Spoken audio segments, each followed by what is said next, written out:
Umculo wodumo uKelly Khumalo usephumela obala lapha ekhasini lakhe ey'nkundleni zokuxhumana waxwayisa abantu abaningi abadlala ngomsebenzi edlozi.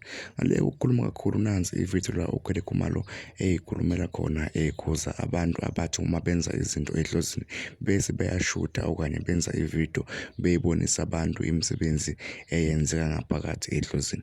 Uma ukuthi uyavelela ikhasi ngicela uqinisekise ukuthi ucofoza usubscribe uphinde ukhomente ku-comment section. Sanibona. Angizelanga ukuthetha angizelanga ukuthi ngithi mhlambe ngingcono.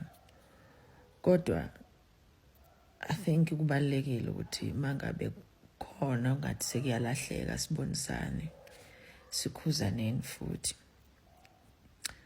Ngoba at the end of the day I think umuntu uba umuntu ngabanye abantu.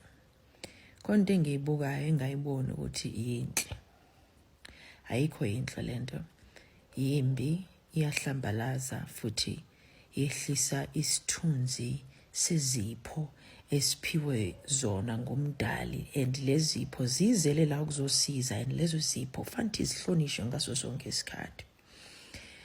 Angiyithandi or ngiyiboni inhle lento ukuthi abantwana babantu bashuthwe bese phehlweni kuvezwe imfihlo zesigodlo, imfihlo zedlozi, imfihlo zesithunywa, imfihlo zamathongo, imfihlo zamakhosi, izinto esingafuni ukuyibona thina siwumphakathi. Maybe for me engibona ukuthi le man ayifane ngabe siyayibona lento, kumele ihlale imfihlo noma ngabe you are trying to advertise your business, because lately it is now more about advertising business than respecting umsebenzi of the Divine Collective.